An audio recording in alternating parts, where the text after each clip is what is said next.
Right now on Thornton 360, City Council makes decisions regarding the city's comprehensive plan.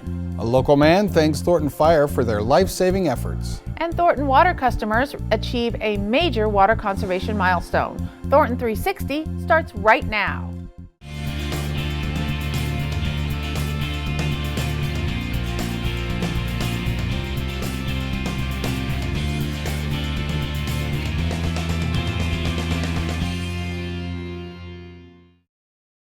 Hello and welcome to Thornton 360. I'm Lisa Wilson. I'm Todd Barnes. Thanks for joining us for this edition of Thornton 360. We start with a look back at the last City Council meeting. In separate public hearings, Council adopted the East Lake Sub-Area Master Plan and the 112th Street Station Area Master Plan as part of the city's comprehensive plan.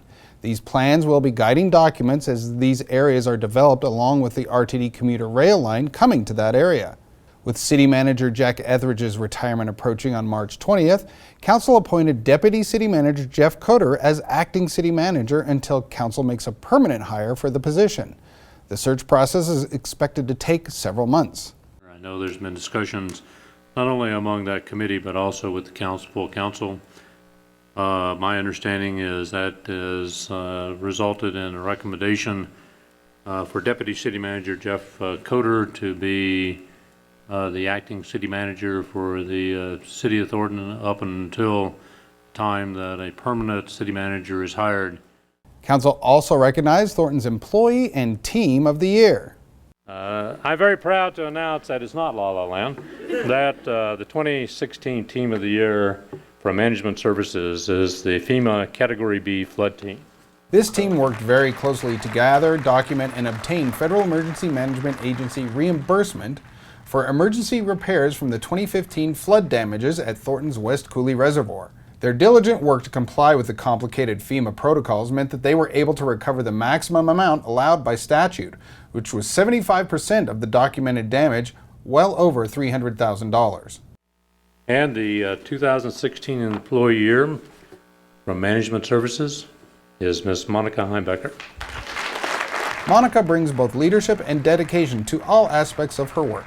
Her dedication to interdepartmental collaboration and teamwork are evident in all that she does for the city. Her ability to empathize, eagerness to help, and compassion for others is evident in her work with residents. There is no doubt the city has achieved greater operational efficiencies through Monica's efforts, and she has contributed in helping to make Thornton a better community.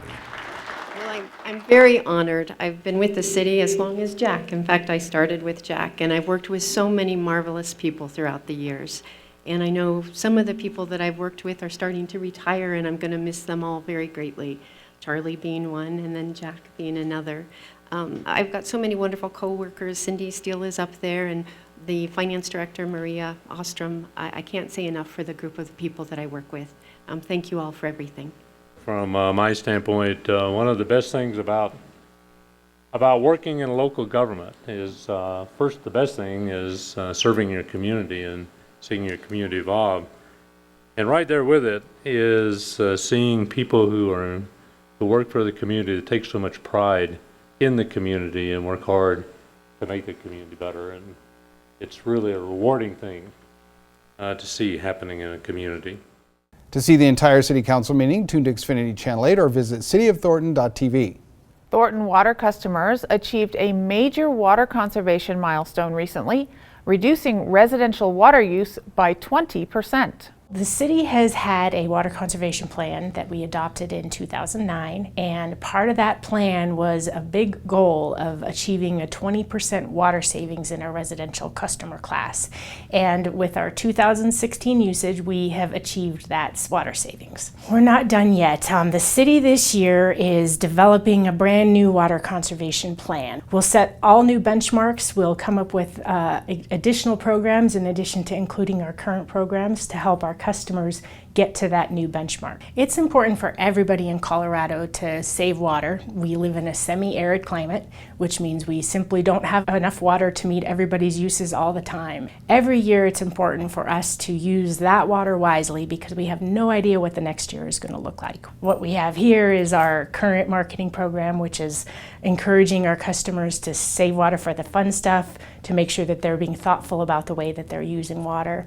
And so if we're using our water water as customers wisely, it means that all of those other activities that people enjoy here that involve water, there's going to be enough water for those as well. ThorntonWater.com is where you want to head to find out anything about water conservation and how you can save water. I'm very excited about our existing program, but I'm also excited about our future program, and I think we've got a great, engaged, and conscious customer base that's going to help us meet it. Almost 1 year after being rescued from the wreckage of a high-impact car crash, a local man, Casey Park, had his first chance to meet his rescuers from Thornton Fire. Thank you guys for everything that you guys did. I just want to meet the guys who actually made it all happen, because I know that wasn't just a typical fender bender, and there was a pretty serious accident. I was a little bit squished up, and I looked a lot different than I do today, but I mean, you guys kept me with my son, and that's, I would say, the most important thing. That was a wreck.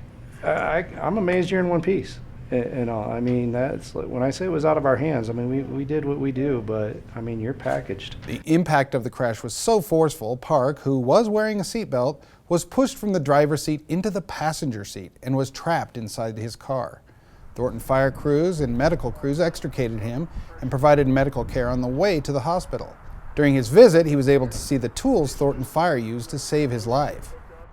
While he's still recovering physically and unable to work, he said he was grateful to be here to spend time with his family and his young son. The other thing, with him being so little, I missed a lot of milestones. You know, I mean, there's a lot I missed, and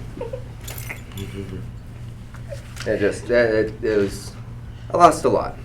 At the end of the day, You got a lot more ahead of you. I exactly still have a lot more ahead of me. So you're Yeah, here for a you reason. see all the, yeah, exactly. And this, I feel this is the reason why I'm here. 100%. Thank you so much. Yes. The stolen truck involved in that crash was a puffer that was left running and unattended to warm up on a cold day. It's a convenience that is illegal. A puffer is a vehicle that's left running usually during cold weather times, and you can see the tailpipe emissions being emitted from the vehicle. Just lets people know that the car is running, and then they can tell whether there's a driver in there or not.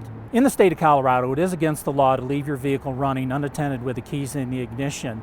So we're just asking people to be aware that this crime could possibly occur. On average, 7 cars are stolen every day in the state of Colorado due to puffers. Remote starts are within the confines of the law. As long as the keys aren't in the ignition, you should be fine. With remote start, we still do suggest that you leave your vehicle locked, prevent somebody from getting in and stealing anything outside of the vehicle. We're in the middle of puffer season. Typically that's when we see an increase of auto thefts based on people leaving their vehicles running unattended with the keys in the ignition. And it does set you up for a crime of opportunity, which means that we've got criminals that are driving around our city looking for vehicles that are left running unattended with the keys in ignition, and it makes an easy opportunity for them to get away with your vehicle. Dry and windy conditions have made for a heightened fire risk in Thornton and across most of Colorado. Recently, Thornton Fire responded to 2 human-caused grass fires. The Adams County Sheriff has issued Level 2 burn restrictions for parts of unincorporated Adams County. For more information on burn restrictions, go to cityofthornton.net. Thornton Water customers can get a WaterWise garden at a discount. Each garden comes with 15 to 20 plants and a professional design with recommended layouts. Online sales started on March 1st with a $25 discount available to the first 80 participants. The gardens can be purchased at conservationcenter.org. On March 15th, Thornton and the Center for Resource Conservation host a free workshop to help you reduce landscape water usage. You'll learn how to transform your lawn into a WaterWise garden. Visit thorntonwater.com/H2overhaul for details. That's it for this edition of Thornton 360. I'm Todd Barnes. And I'm Lisa Wilson. Thanks for joining us. We'll see you next time.